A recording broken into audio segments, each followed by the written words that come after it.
ഇപ്രാവശ്യത്തെ ക്രിസ്മസ് ഡെക്കറേഷന് വേണ്ട സ്റ്റാർ നമുക്ക് തന്നെ വീട്ടിലുണ്ടാക്കിയാലോ? അതിന് വേണ്ട സാധനങ്ങളാണ് ഒരു A4 size red paper, scissors and ഒരു പശ. ആദ്യം തന്നെ A4 സൈസ് പേപ്പർ നമുക്ക് 3 ആക്കി നീളത്തിൽ മടക്കിയെടുക്കാം. അതിനുശേഷം ആ പേപ്പർ വീതിയിലും 3 പീസായിട്ട് മടക്കിയെടുക്കാം. ഇതുപോലെ. ഇനി ഇത് നമുക്ക് കട്ട് ചെയ്തെടുക്കാം. നമുക്ക് സ്ക്വയർ ആയിട്ടുള്ള 5 പീസസ് ആണ് വേണ്ടത്. ഓരോ പീസും നമുക്ക് വെട്ടി മാറ്റി അത് സ്ക്വയർ ആണോ എന്ന് നോക്കി ഒരേ വലിപ്പത്തിലുള്ള 5 പീസാക്കി എടുക്കാം. സ്ക്വയർ ആണോ എന്ന് അറിയാൻ ഈ ട്രിക്ക് ചെയ്താൽ മതി. ഇതേപോലെ ട്രയാങ്കിൾ ഷേപ്പിൽ മടക്കി എക്സസ് വരുന്ന ഭാഗം നമുക്ക് കട്ട് ചെയ്തെടുത്താൽ മതി. എല്ലാ പീസസും സെയിം അളവാണോ എന്ന് ഉറപ്പ് വരുത്തിയതിനു ശേഷം ഒരു പേപ്പർ എടുത്ത് ഡയഗണലി ഇങ്ങനെ വെച്ചതിന് ശേഷം നടുവിലേക്ക് അത് മടക്കി കൊടുക്കാം.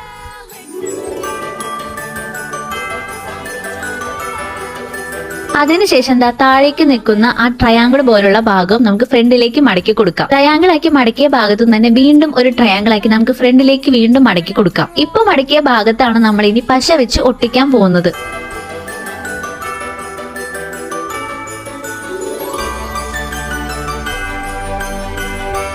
ഒട്ടിച്ച് കഴിഞ്ഞതിന് ശേഷം ഈ വീഡിയോയിൽ കാണുന്ന പോലെ നമ്മൾ ഒട്ടിച്ച ഭാഗം പുറത്തേക്ക് വലിക്കുക. അപ്പൊ ഒരു ട്രയാങ്കിൾ ഷേപ്പ് കിട്ടും. ഇപ്പൊ കിട്ടിയ ഭാഗമാണ് നമ്മളുടെ സ്റ്റാറിന്റെ ഒരു വാല്. അതേപോലെ ബാക്കി എല്ലാ പീസുകളും ചെയ്തെടുക്കാം. ഇനി സിമ്പിൾ ആണ്. കിട്ടിയ ഓരോ ട്രയാങ്കിളിന്റെയും താഴെ ഭാഗം മാത്രം നമുക്ക് ഒരുമിച്ച് ഒട്ടിച്ചു കൊടുക്കാം. ഒട്ടിച്ചതിന് ശേഷം ഉള്ളിൽ നിന്ന് ഇങ്ങനെ വിടർത്തി കഴിഞ്ഞാൽ നമുക്ക് സ്റ്റാർ പോലെ ഇങ്ങനെ വിടർന്ന് വരും. അങ്ങനെ അവസാന ഭാഗം കൂടെ ഒട്ടിച്ചാല് നമ്മുടെ പരിപാടി കഴിഞ്ഞു. ഇനി ഇത് ഉണങ്ങാൻ വേണ്ടി വെയിറ്റ് ചെയ്യാം. അപ്പൊ വളരെ സിമ്പിൾ ആയിട്ട് നമുക്ക് വീട്ടിൽ തന്നെ സ്റ്റാർ ഉണ്ടാക്കുന്നത് എങ്ങനെയാണെന്ന് മനസ്സിലായില്ലേ? ഇനി ഇതിന്റെ ലാസ്റ്റിലൊക്കെ കണ്ടാലോ?